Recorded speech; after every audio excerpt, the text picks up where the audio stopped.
Welcome, dear listeners, to a dark cup of history because, of course, it is October and that means spooky month.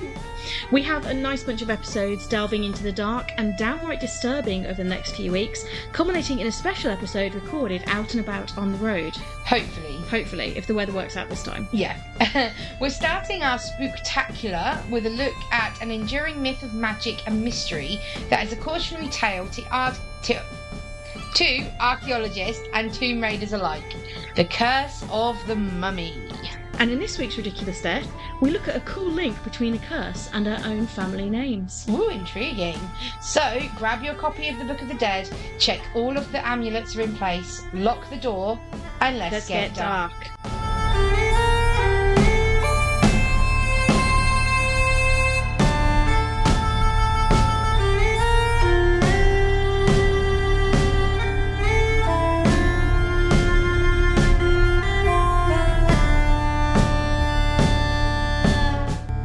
So, first things first, let's have a quick chat about mummies, starting with a sort of word association moment. So, if I say the word mummy to you, what comes to mind? Bandages. Okay. And what sort of time period or area? Egyptian. That is the most common one. Most people tend to think Egyptian.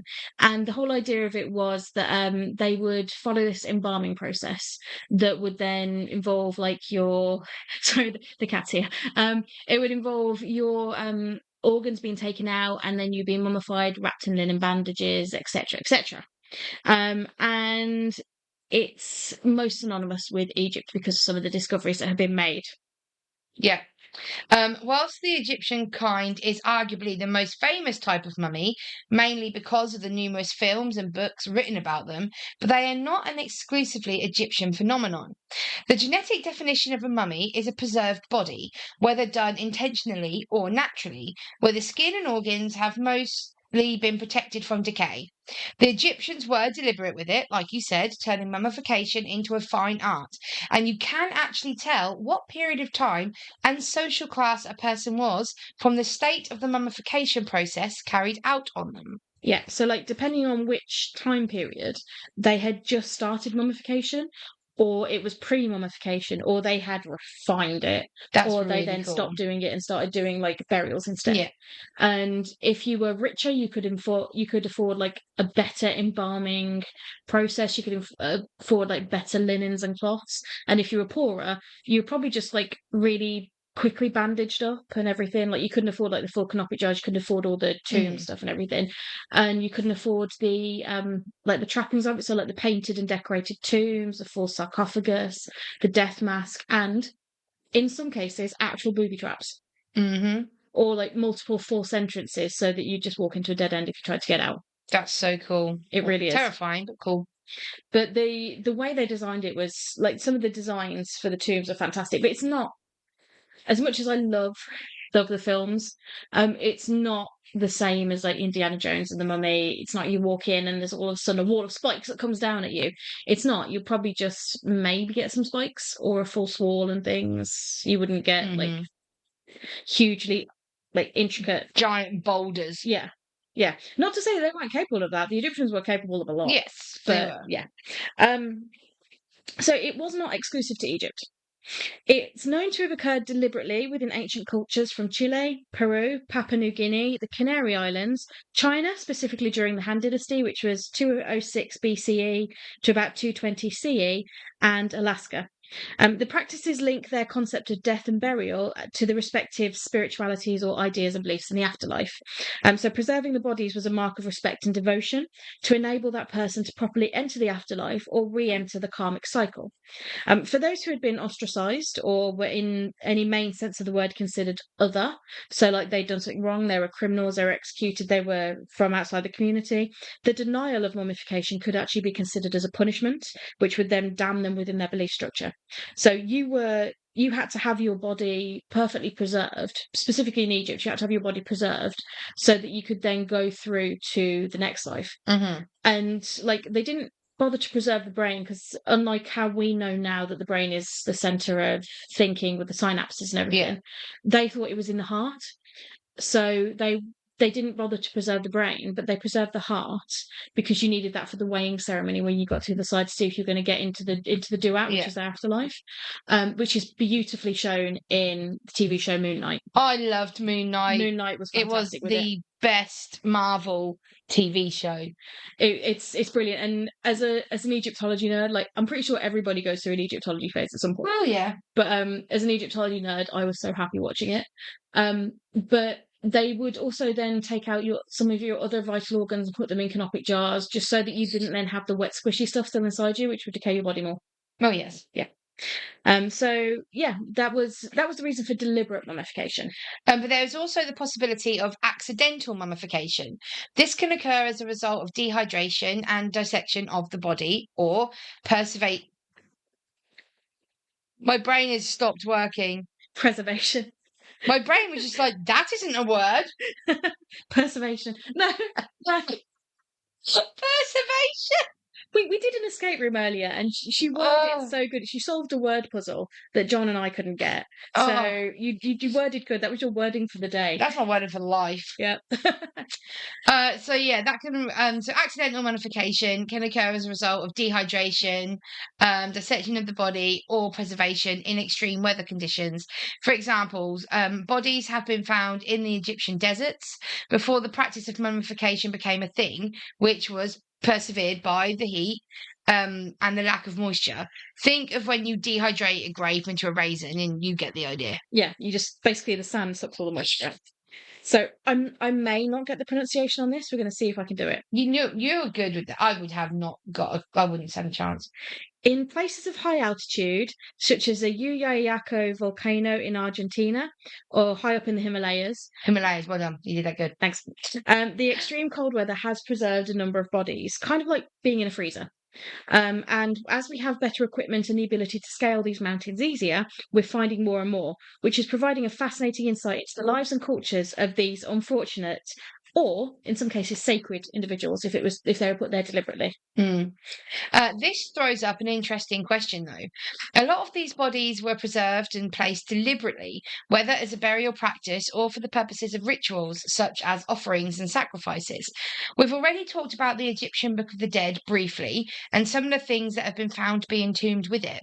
But in order to study these bodies and learn what we can about the culture, or to gain access for less honourable means to the tombs, looking at you, tomb raiders, the bodies need to be moved or otherwise disturbed. If your presence or status in the afterlife, or the protection and prosperity of your tribe, relied on you being left well alone after death, you or they would want to take precautions, right? Well, obviously. You'd want to deter people from disturbing the body within, and as we can prove from intrepid explorers or desperate grave robbers, being a few thousand metres above or a few dozen metres below the ground isn't as much of a deterrent as we'd like to think. So what do we turn to when the natural defences fail us? Why, the supernatural, of course. Of course. Or of course. Hey. Now, we will predominantly talk about Egyptian mummies' curses, as they are the most heavily documented. However, we will give some other examples of when mummies got their own back. We're not going to start with the most infamous one, though. You'll have to have a little patience, history Padawans. I can say Padawans. Sorry, my bad. I thought you were distracted by the cat that just decided to jump right by the microphone. The cat is just being an arsehole. Instead, we're going to start with a slightly more obscure but still interesting curse, that of the mummy of Luxor, or the unlucky mummy. Believed to have been possibly a high priestess, or sometimes called a princess, or simply a prominent person able to afford an ornate sarcophagus lid. This mummy was excavated and removed from the tomb in the ancient city of Luxor in Egypt, renowned for its temples and monuments, including the famous Valley of the Kings, which was a complex of multiple pharaonic burial tombs. So you had a lot of pharaohs and upper-class people buried within this Valley of the Kings, hence the name Valley of the Kings, I guess. Yeah.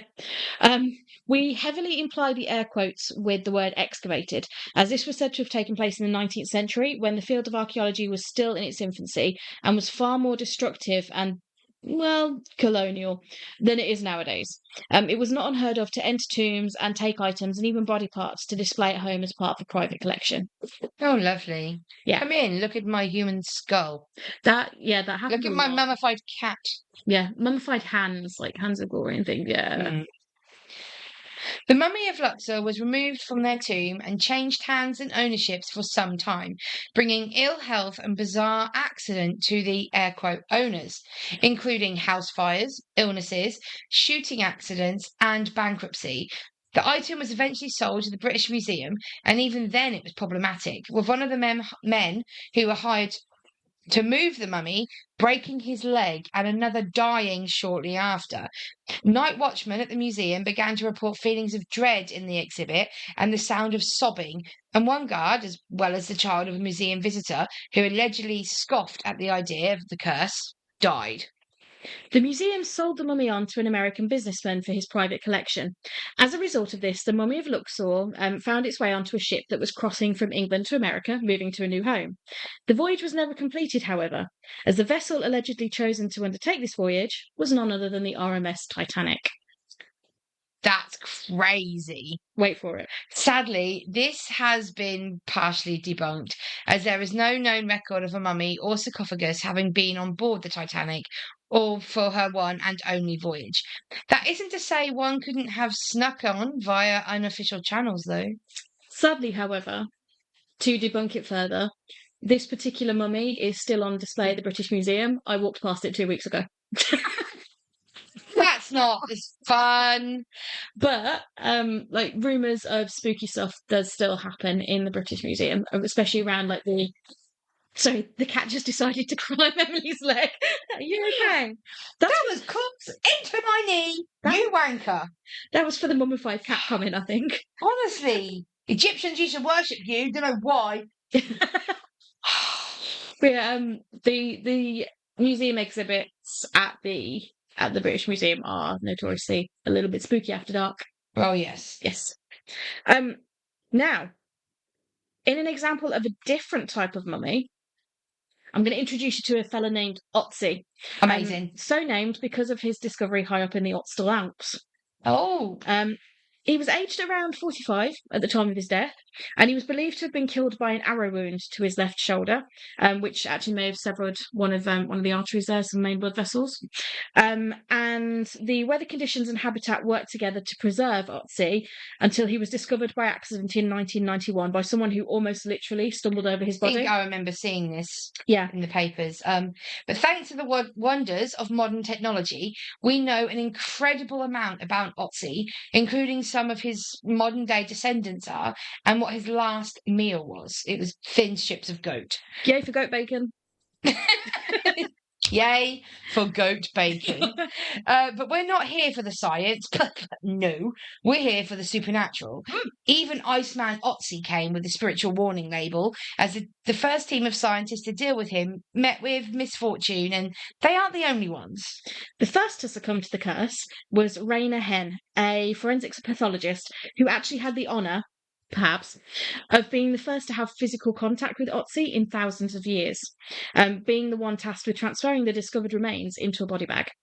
Whilst en route to a conference the following year where he was actually due to present his findings about Otzi, including the goat bacon, Hen was involved in a fatal head-on collision. Shit. Yeah.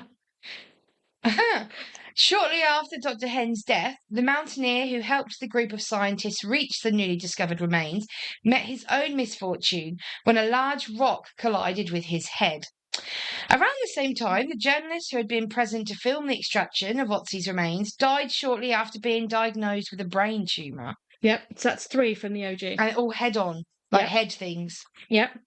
It doesn't get much better, though. Helmut Simon, the hiker who first discovered Otzi's remains, and who was actually a very seasoned hiker in the area, went missing whilst on a hike, and he was later found at the base of a 300-foot cliff drop, having apparently taken an accidental shortcut down. He seems to have passed on the curse, as the rescuer who found his body died whilst attending his funeral. Christ. And then there is a final and wonderful twist of irony. Scientists continued to study Otzi despite the curse, and many actively poo-pooed it, including Conrad Spindler, whose extensive work led to him becoming a lead expert on Otzi's remains. When interviewed about the finds, he was asked about the curse, and his response was, "I think it's a load of rubbish. It's all media hype. The next thing you'll be saying is I will be next." Not long after this, Spindler died suddenly. It's like, don't tempt fate. When there's a mummy and a curse, don't tempt fate. Absolutely not. Otzi claimed a seventh and final victim in 2005 when the forensic scientist responsible for outlining what is strongly believed to have been Otzi's final moments, including his cause of death, was found dead in his home. And the autopsy proved inconclusive. Cause of death unknown. So he found Otzi's cause of death, but no one's ever found his. Oh, Yeah. So that's a mummy with a 7-person body count. that's crazy. Yeah. So, but it isn't just our ancient ancestors that seem to have cursed their tombs. In fact, a more modern mummy has claimed their fair share of misfortune. That of King Casimir VI. Casimir the Fourth. I think it's Jagiellon. Galeon. Yeah. He was the King of Poland. I've just called him Casimir throughout the rest of Cool. this. King Casimir. He was the King of Poland and the Grand Duke of Lithuania. Upon his death in June 1492, there was concern that his body would decay quickly due to the heat, and so King Casimir was placed in a wooden coffin covered with resin and textiles, which created a form of mummification of his remains. He was buried in Wawel Cathedral in Krakow and rested there for nearly half a millennium. In April 1973, however, with special dispensation from Pope John Paul II, who at that point was Archbishop of Krakow, the tomb was opened and the coffin was excavated. Jokes were apparently made at the time about a curse relating to a previous monarchical tomb that was opened 50 years prior, which we'll come to in a moment, and now had an infamous curse attached. Maybe joking was not the best thing to do, however. If history teaches us anything, it's not to take curses lightly, even if they turn out to have a completely natural explanation. King Casimir's tomb was opened, and it was found that his coffin had rotted away, and, despite the best efforts of the resin, the body had decayed. The body was exhumed and taken to be examined and then hopefully preserved correctly for reinterment. However, after only a few days with the body, 4 members of the research team died. In the following week, several more also died, and those that survived developed serious ongoing health concerns. With the research and excavation team dropping like flies, the rumour started to bubble up. King Casimir's tomb was cursed. Debunk time. Technically, yes, it was cursed. If we consider the curse to be something that spreads forth from the tomb to create havoc, misfortune, and death in all those that disturb the remains. Something was certainly unleashed, and those with weakened immune or respiratory systems fell first, with lasting damage being caused against those who survived. The curse, however, has a name in this case: Aspergillus flavus, a deadly fungus that rapidly infects mammals, leading to death and serious illness. Yes, there was a natural cause, but would it have happened had the tomb not been disturbed? It wouldn't. So technically, it's a natural supernatural curse. A natural supernatural curse. But it's believed that that happens on a lot of mummies. Like, that fungus develops in a lot of mummies, and it only infects mammals, which is why it then infects humans. That's creepy. Yep. Not a fan. Just leave him there. Just leave him. Yeah. Just why disturb it? Why disturb it? Cool. So now we're going to look at the portrayal of mummies in the media. Yeah. So let me set the scene. There's the image of the sarcophagus opening. The withered hand covered in rags reaching out and grasping the edge of a shadowy figure rises in a now iconic, one thinks first and foremost, to the works of Boris Karloff, the original Imhotep. That character would later be revisited by Arnold Vosloo in the 1990s franchise reboot of The Mummy Returns, and later The Mummy, Tomb of the Dragon Emperor, and the Scorpion King franchise that spun wildly off from that. It would seem from on-set reports, though, that one didn't need to actually be near a real mummy to experience the curse, and that sometimes just portraying one would be cause enough. Yeah. I mean, that's an iconic image, isn't it? Isn't it? For those that don't know, we've used the word sarcophagus a couple of times just to explain it. A sarcophagus is basically like a giant coffin, often made of stone, but sometimes made of wood as well. And you get them either, the classic one is like a box, like literally a stone box, or you could get them in the shape of a person. So like the Egyptians refined it to the shape of a person, and they'd paint them, and they'd paint charms on them and cartouches, which is what was called, what they call the name, the way the name is displayed in hieroglyphics. So they could be really ornate, or they could just literally be a stone box. So you can see it, can't you? Like the museum, and then all of a sudden the smoke machine starts up and it moves like it goes, and it moves just a tiny bit enough for little fingers to reach out. Yeah, and then just the spindly fingers and the little bit of the rag dripping, and all of a sudden the smoke whooshes up, and then up sits the mummy. It's like, yeah, just like that. Yeah, just like that. The 1990 movie, The Mummy, with a stacked cast responsible for the majority of our generation having some form of bisexual awakening, if not fully diving into the life. I 100% blame The Mummy for the fact that I'm bisexual. Absolutely. It was meant originally to be filmed actually in Egypt, which would have been so cool. It would have been. But due to civil unrest at the time, it was moved to Morocco. The cast still needed kidnap insurance, which some of them didn't actually know until after the movies were released. Oh, wow. And the local military were used as bodyguards. Filming was hit repeatedly with sandstorms from the Sahara Desert, and there was the ever-present threat of poisonous snakes, spiders, and scorpions, with a number of the crew having to be airlifted to hospital after being bitten by one of these special guests. Some of the stunts as well caused near fatal injury.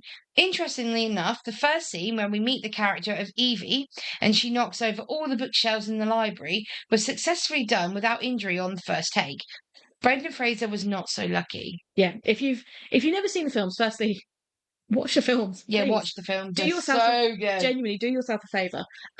But yeah, in that first scene, you meet Rachel Weisz plays Evie, and she's up on a ladder, and she just knocks all of these bookcases down. You see the first one totter, and then this the entire Domino room effect. of bookcases, and it's beautiful. And the fact that they did that all in one take is so incredible. Cool. I wouldn't want to have been. I'm glad they did though, because I wouldn't want to be the prop person having to put each book back on the bookshelves. Oh god, yeah, you'd cry. I would. You would cry.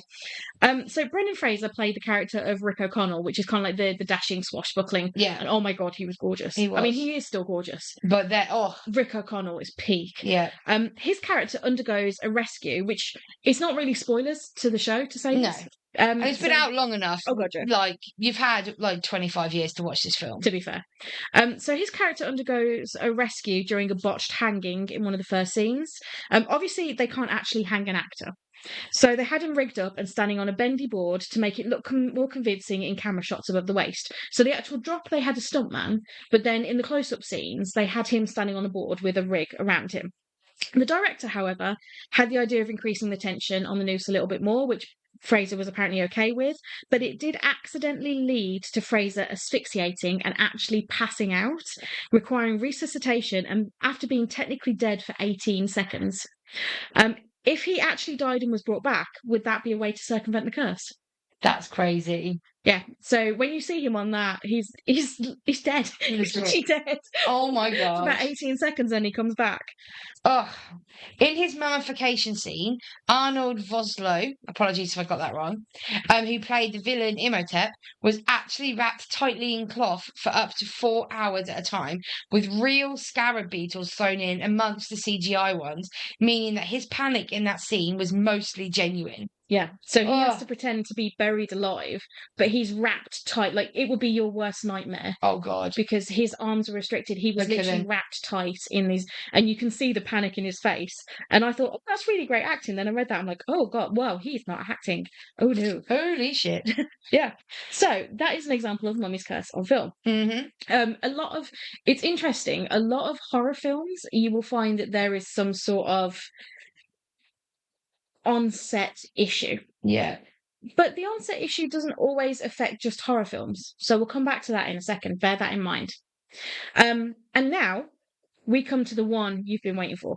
The OG of curses. Absolutely. The one that coined the idea of the curse of the Pharaoh's tomb.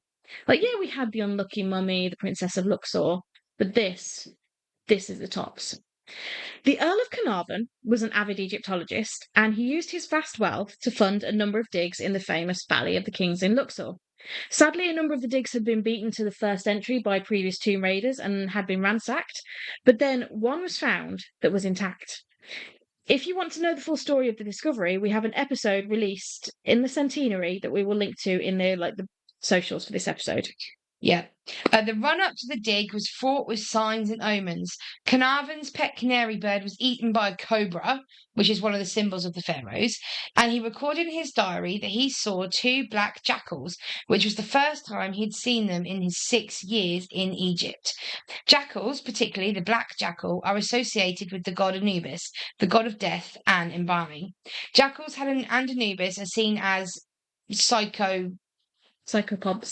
what a fun word. It is a cool word. Being at the souls of the dead, and they ferry them to the next step in the process of the afterlife, like a Grim Reaper or Valkyrie. Yeah, or like the ferryman in Greek myth, he's a psychopomp. Oh, cool. Yeah. It wasn't just omens that occurred. It was literal written warnings as well. Carnarvon was allegedly warned by a psychic via telegram that death would await him in Egypt if he opened the tomb, but he didn't listen. Standing in shock with Howard Carter at the opening, of course, of the tomb of Tutankhamun in November 1922. At the opening, a curse is meant to have been read out from the hieroglyphics covering the tomb. Death shall come on swift wings to whoever toucheth the tomb of the pharaoh. One of the men present is also alleged to have turned to another and said to Carnarvon, I'll give him 6 weeks. As the tomb was opened, Carnarvon was bitten by an insect on his cheek and, 6 weeks later, having fallen gravely ill from the now heavily infected wound on his cheek, he died. As Carnarvon breathed his last, it's alleged that all the lights in the hotel that he was staying in Cairo went out, and at the same time, in his home, back in England, his dog howled and expired at the same time as his master. That's crazy. Yep. The curse didn't end there, however, and there were a number of other victims still to claim. A railroad baron visited the tomb in 1923, and he died, as did Carnarvon's half-brother in the same year. A radiologist performed an X-ray on the sarcophagus in 1924 and died within the same year under mysterious circumstances. Carnarvon's secretary died in 1929 in his sleep, also under mysterious circumstances, and was believed to have been troubled by the curse in his final days, with his father, Lord Westbury, killing himself 3 months later, and the words, "I really can't stand any more horrors," being included in his note. There was still more yet to come, as during the funeral of Lord Westbury, his hearse knocked down a young boy and killed him. In 1939, Howard Carter himself then died, having outlived a number of the excavation team, his patron, and several visitors to the tomb. The curse was not done yet. The mask and treasures of Tutankhamun were to be exhibited in Paris and London in their respective museums, and deaths followed, including 2 subsequent directors of antiquities who were involved in the moves. The curse also took out its wrath on the pilots who flew some of the parts of the exhibit, including one who kicked the box holding the mask of Tutankhamun, bragging that he had kicked the most expensive thing in the world. Not long after this, the pilot who was up a ladder, and without any known cause, the ladder just broke underneath him, landing him with a broken leg that required 5 months in a cast. Another of the transport crew lost everything he owned in a house fire, and 2 more had heart attacks in their 30s and 40s, with one, according to his widow, having a heart attack every year at the same time of year until the last one eventually killed him. That's weird. There's one final twist to Tutankhamun's tale, though, and proof that the curse may just be lingering, not completely finished. You see, Lord Carnarvon's ancestral home is still standing in the Oxfordshire countryside, known as Highclere Castle. Whilst there is an unofficial Egyptian museum there with a collection of items belonging to Carnarvon on display, with others on loan to various museums. Recently, Highclere Castle was used as a filming location for the popular TV show and movies Downton Abbey, providing the title location to the show, and one of the dogs belonging to the fictional Earl of Grantham was even named Isis in honour of the Egyptian connection. Didn't know that. That is so cool. Gets better. This wasn't the only collection, though, as Paranormal Activity is alleged to have played the set of Downton whilst filming on location inside Highclere Castle, turning even some of the more sceptical members of the cast and crew into believers. The current Lady Carnarvon is even hoping to pen some stories about the supernatural visitors that they have at Highclere, so that might be worth looking out for if you see any of her ancestors' collections feature. Yeah, so there's still the Earl and Lady Carnarvon living there. Wow. And they're doing a lot to keep the home running. And they do open it occasionally to visitors as well. They have like full afternoon teas and banquets there. That's really cool. But she's written quite a few historical fiction stories. And she's an avid historian as well as an author. And she's one of the ones that have said about the paranormal activity. Like, they've got the ghost of a footman there, but a lot of weird things kind of happen around the collection as well. That's And cool. there's a couple of the actors who starred in Downton, including some of the main cast, who have said, I didn't believe before, but weird stuff kept happening. That's weird. Especially So, with a show like Downton, you wouldn't ever expect like bad stuff. no. Although I would hate to be the ghost or spectre or mummy or anything that came up against the late great Maggie Smith. Oh, I hate that we had to say late. I know, very, very recently. It's painful, but I could not picture a better Oh, God, Violet no. Dowager Countess. But yeah, could you imagine the sass? Oh, absolutely not. So we've come to our ridiculous death section. Ridiculous death! Now, you may recall near the start of this episode that we discussed the mummy of Luxor. This has been confused with another mummy called the Unlucky Mummy, which is housed in the British Museum. That's the one I've seen and is still there. Now, it's a bit of a misnomer, as this is not actually about a mummy, but is a mummy board, which is the cover that's placed over the body, not the body itself. Okay. And it was brought to Britain sometime in the late 1800s and has a history of mysterious deaths and misfortunes attributed to it. Right. In 1885, there was an Islamist uprising in Khartoum, which resulted in a number of attempts to rescue certain prominent military or societal figures from the area by the British. This is a massive oversimplification of it. One Colonel Charles Wilson was involved in a military operation involving General Gordon and his armed steamers on the Nile River. Despite sudden battlefield promotion after his superior was killed, Wilson led his men to victory and managed to get to the rendezvous point, but it was too late. Gordon and his men had been slaughtered. Wilson beat a retreat to Metenma, but en route his boat was sunk, requiring a rescue. That was where one Walter Herbert Ingram came in, along with the company he was part of. Ingram had been in successful combat and was part of the group attempting to rescue Wilson. Wilson was rescued, though the overall mission itself was a failure. It was whilst on this journey that Ingram came across and purchased an artifact known as a mummy board, intending to take it home with him. Ingram may or may not have known this, but the board is alleged to have been first owned by one Thomas Douglas Murray, who was believed to have been the first victim of the curse of the unlucky mummy, as having purchased the mummy and the board out in Luxor, he returned to Cairo and decided to engage in quail shooting. I mean, why not? For his shooting space, he chose an area out near the pyramids. Yep, the pyramids. And he promptly slipped whilst holding his gun and shot his own arm off. My God. Yep. Whilst Murray survived his injuries and lived until 1911, Ingram was not so lucky. He returned home with his purchase after the rescue of Wilson, blissfully unaware of the dangers. But 3 years later, he returned to Africa on a hunting expedition when he shot and aimed at a bull elephant went wrong and Ingram was trampled to death. Being the son of a newspaper media mogul at the time, his death was well reported and it was concluded that the curse had come to strike the Ingram down. The interesting connection? My family name is Ingram. And what is one of your family names? Wilson. Wilson Ingram. That's so crazy. Yep. Oh, that's so weird. Yep. On our mum's sides as well. Yep. So both of our mum's maiden names are Ingram and Wilson. Yep. That's ridiculous. I mean, I would love to say that you had a connection to a famous general and I had a connection to a famous media mogul and a baronet down in Sussex, but... Let's pretend we did. Yeah. Let's pretend we are. There will be somewhere. There's a common ancestor somewhere. Definitely. That's really fun. Yep. So, that is Mummy's Curses. That was cool. Now, I like starting the spooky month with that.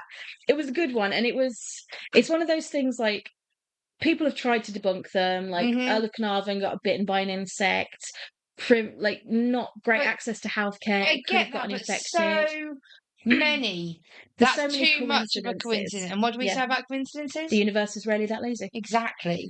But to quote Shakespeare, there are more things on heaven and earth, Horatio, than are dealt with in your philosophies. Yeah. There's too many things that we don't understand, and some things I don't think we're meant to understand. And quite frankly, if I had been buried and I expected to need my body to get to the afterlife and need it intact, and then someone come and took it away, I would be peeved. I would be somewhat pissed off too. Yeah. And if you're a sacrifice and your death was meant to bring good luck and fortune to the area, and then all of a sudden your body is moved, we don't know the impact that would have on the area. No. But also, you've got the power of suggestion as well. So if I say to you, "Oh, don't do that, that's cursed," and you tell someone else and someone else, someone's going to believe it at some point. And if something then happens that's just genuine bad luck, like if I say to you, "Don't pick up that water bottle, it's cursed," and you pick it up and then you stub your toe 2 minutes later, water bottle's cursed. Clearly, has to be. Obviously, there's no other reason why, except for it's me. I'm just silly, and clumsy. But yeah, I get what you mean. But also, mummies are cool. They are really cool. There are so many films about them. As well.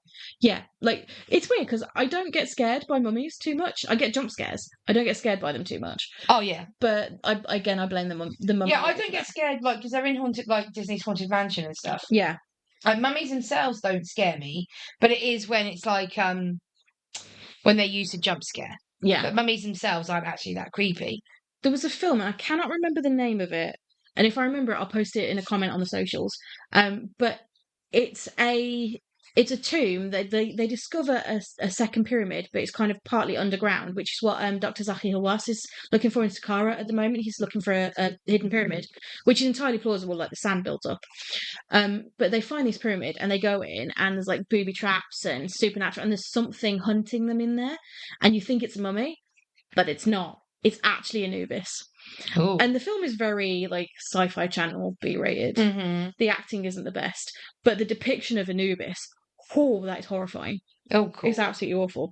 But as we said before, if you haven't watched the 1999 masterpiece, The Mummy, watch it. And if you haven't watched the new Marvel Cinematic Universe TV show Moonlight, it's separate to the rest of the MCU, so you don't have to have watched any of the movies or any of the other TV shows. It's actually completely separate. Moon Knight is phenomenal.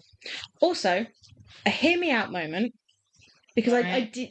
A lot of people were meh about it, but I didn't hate it. And also, the score for it is fantastic. The music is fantastic. The Tom Cruise Mummy movie, The Mummy. I've not seen it. It's no like Stephen Sommers. It's not that. It's no Boris Karloff. But it's good, and I didn't hate it. That's right. And the concept behind it was good. And Tom Cruise, to be fair, he does really well in it. He's not a bad action movie star. He's not. He's just a little bit odd. And he's no Brendan Fraser. Well, no. But he plays that kind of character quite well. And he does it really, really funny. And there's a good bit of danger. And I'm kind of gutted because they started that one and they were going to link it to Dracula Untold and link it as kind of like the start of a dark universe with monsters. I'm genuinely gutted they didn't do that because I'd love to do that. And I'd love to see Luke Evans back as Dracula. That would be really cool. But yeah, so that is Mummies. And we'll put in the name of our Tutankhamun one in as well, so you can listen to all about that. It's like tut tut. We're here now, or something. Yeah, I think we're a little bit late doing it. We weren't on the actual centenary, but if you stick with us, you're not here for our timing. Oh no, but you will be this month. Yes, because we're well organised. We'll be on it this month, and we're actually gonna go and have some Halloween snackoos and food, and then we're going to come back and we're going to do a particularly dark one. So trigger warning for the next episode. Oh, absolutely. Yeah, this one is out obviously now on Sunday the 6th of October. Next week's one is dark in a totally different way. Yeah, this is supernatural. We're doing a wonderful thing where we're looking at the monsters. Yeah. And we're looking at monsters. Yes. So the supernatural and the human. Yes. So enjoy this one, because I'm not entirely sure if enjoy is the right one for next week. But no more spoilers. No more spoilers. And we will, I guess, speak to you soon. Goodbye. Get out of here,